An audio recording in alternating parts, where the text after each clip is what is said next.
ada benda yang membuat mata Wahyu itu kelilipan.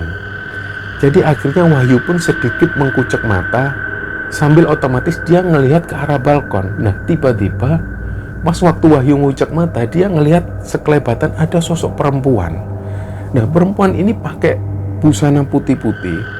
Tapi yang Wahyu ingat waktu itu, sosok perempuan ini postur tubuhnya nggak seperti wanita pada umumnya. Jadi postur tubuhnya lebih besar. Dan dia itu ngintip dari balik tembok. Langkah kaki ini tiba-tiba berjalan persis mendekati Wahyu dan persis ada di hadapannya. Dari situlah secara otomatis Wahyu ini pun membuka mata. Dan betapa kagetnya dia waktu dia buka mata, ternyata yang dilihat ini adalah kaki. Yang kaki ini sampai ukuran lutut. Kaki ini jalan tanpa badan sama sekali, jadi kaki ini jalan langsung menuju naik ke tangga.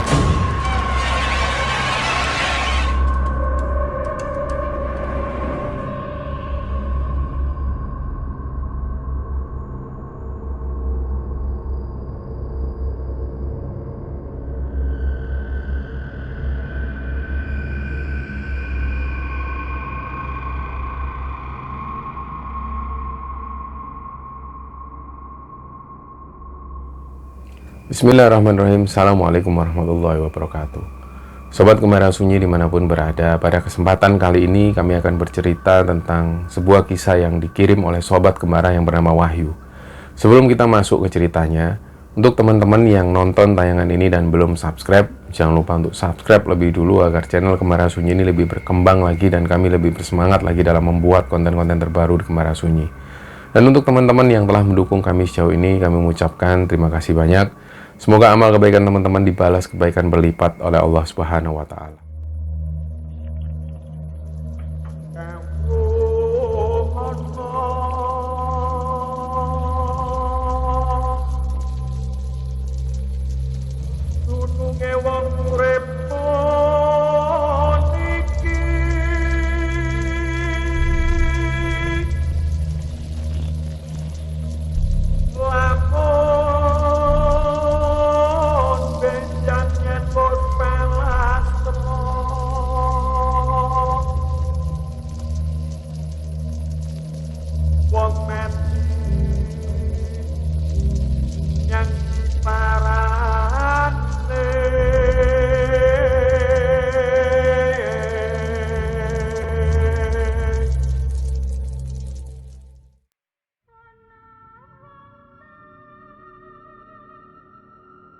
Ya, untuk cerita kali ini teman-teman, ceritanya dikirim oleh Sobat Gemara yang bernama Wahyu. Wahyu ini asalnya dari Surabaya, tepatnya dari Surabaya Utara. Ada satu perkampungan di daerah Surabaya Utara itu yang letaknya dengan Suramadu. Jadi Wahyu tinggal di sana. Dan dia cerita bahwa akhir-akhir ini dia sibuk kuliah dan selain itu dia juga kerja di sebuah ekspedisi ternama di Indonesia. Jadi dia cerita pengalaman yang pernah dialami pada saat kerja di sebuah ekspedisi ini. Jadi selain kuliah, Wahyu juga kerja di ekspedisi dan dia ditempatkan di satu lokasi di Surabaya.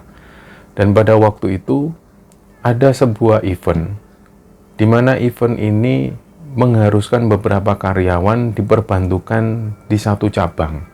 Dan waktu itu Wahyu terpilih untuk diperbantukan di sana. Dan kebetulan juga waktu itu shiftnya adalah shift malam, jadi mulai jam 10 malam sampai jam 6 pagi.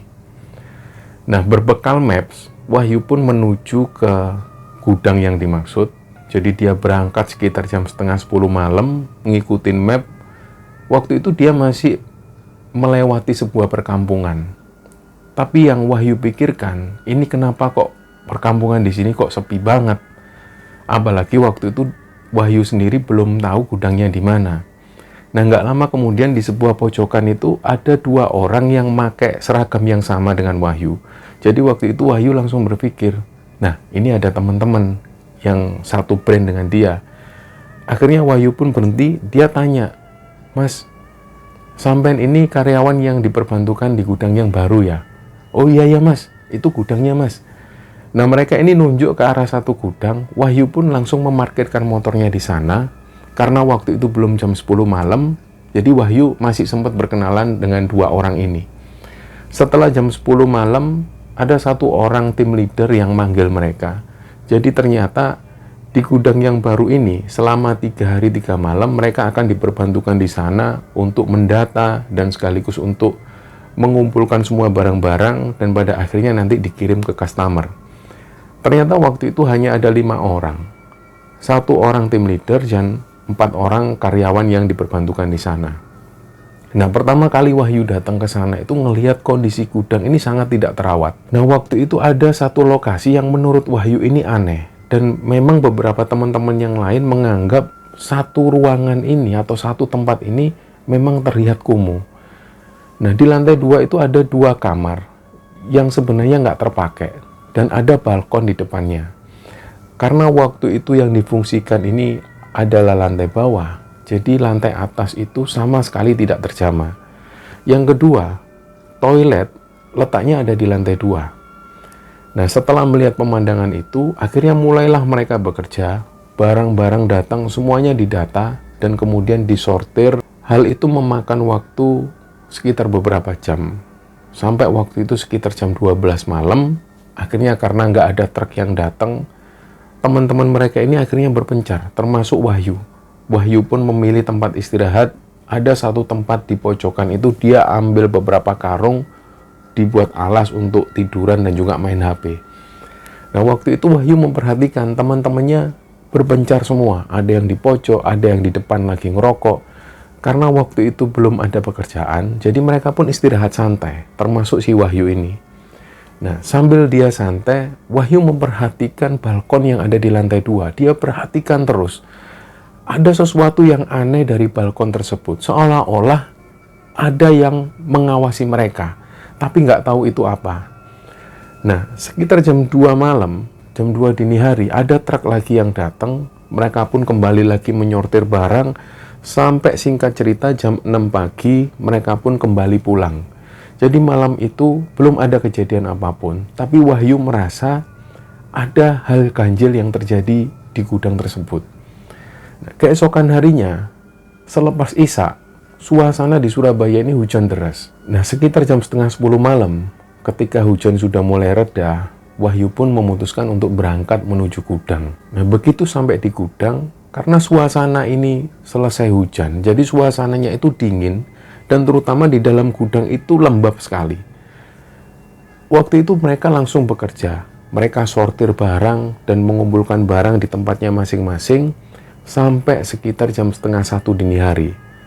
Setelah pekerjaan semua selesai, seperti biasa, beberapa teman Wahyu ini berpencar. Ada yang memilih di paling pojok, ada yang keluar. Wahyu pun memilih satu tempat, di mana tempat ini posisinya persis di bawah kipas angin.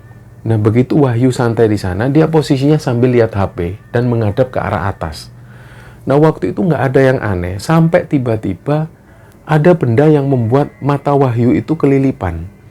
Jadi akhirnya Wahyu pun sedikit mengkucek mata, sambil otomatis dia ngelihat ke arah balkon. Nah, tiba-tiba pas waktu Wahyu ngucek mata, dia ngelihat sekelebatan ada sosok perempuan.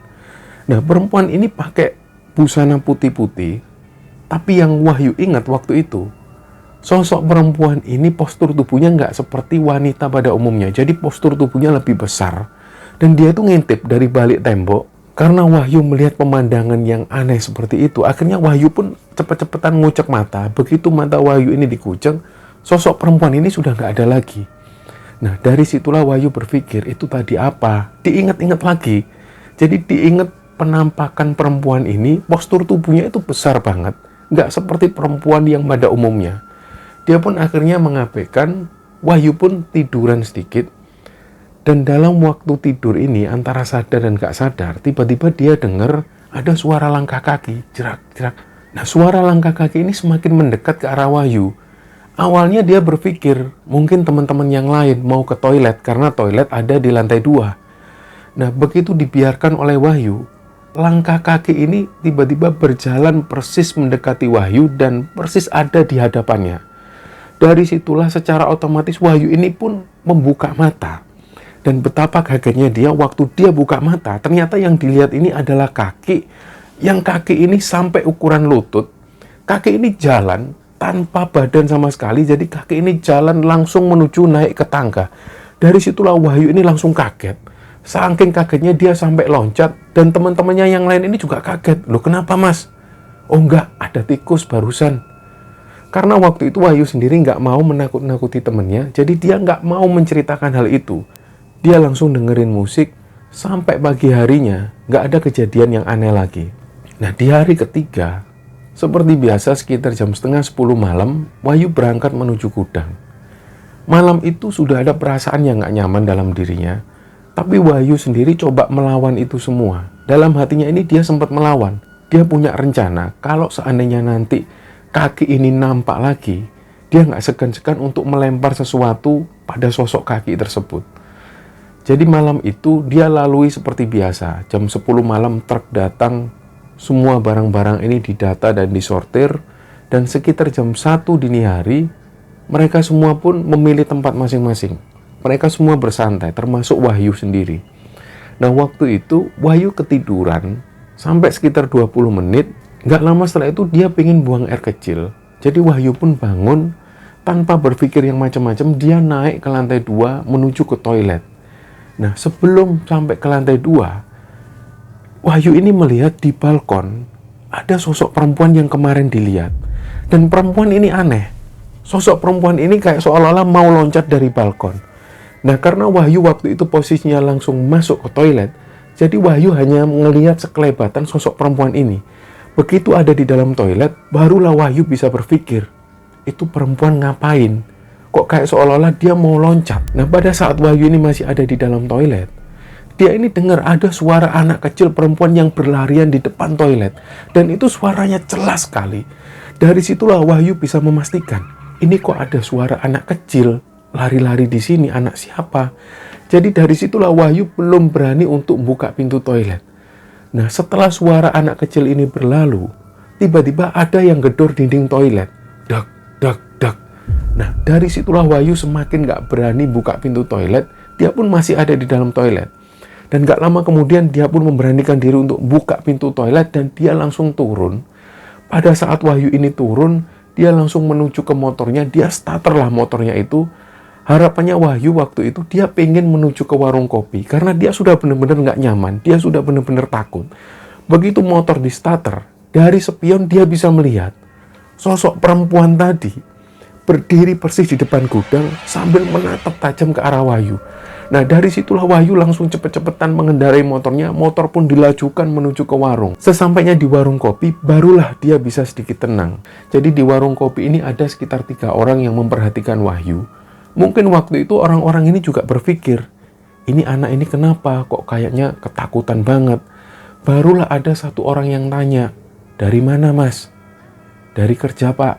Kerjanya di mana? Di gudang sana pak. Gudang mana ya mas? Nah, Wahyu pun menjelaskan, oh itu loh pak, yang di dekat tikungan kampung sana. Loh, sudah lama mas kerja di sana? Perasaan itu dulu nggak ada aktivitas apa-apa di sana. Oh iya pak, kebetulan di ekspedisi ini ada event, jadi kami diperbantukan untuk kerja di sana. Itu pun cuma 3 hari 3 malam. Oh iya ya, kok berani kerja di sana ya mas? Ya gimana lagi pak, ini hari ketiga, besok saya sudah nggak lagi di sana. Nah, si bapak-bapak ini pun cerita, itu dulu pabrik penggilingan mas. Dulu sih ada satu kecelakaan, jadi kuli yang di sana itu kakinya kepotong dan dibawa ke rumah sakit, akhirnya meninggal dalam perjalanan. Nah, sejak saat itu gudang ini sudah lama sekali nggak dipakai. Setelah bapak-bapak ini cerita, barulah Wahyu ini paham bahwa ternyata apa yang dilihat itu mungkin ada hubungannya dengan tragedi yang pernah terjadi di gudang tersebut. Dari sinilah akhirnya Wahyu tanpa berpanjang-panjang, dia nggak mau lagi cerita ke bapak-bapak tersebut. Dia ngopi sambil ngerokok, nggak lama kemudian dia pun balik lagi ke gudang. Akhirnya setelah Wahyu sampai di gudang, dia pun nggak menceritakan hal ini ke teman-temannya. Dia masih menutup mulut dan bahkan sampai cerita ini diturunkan, dia ceritakan kepada Kembara Sunyi, dia belum sempat cerita ke teman-temannya tentang kejadian yang pernah dialami waktu itu. Nah, cerita inilah yang dibagikan oleh Wahyu kepada Kembara Sunyi. Semoga kisah ini bisa menghibur teman-teman semua. Mohon maaf kalau ada salah-salah kata. Wassalamualaikum warahmatullahi wabarakatuh.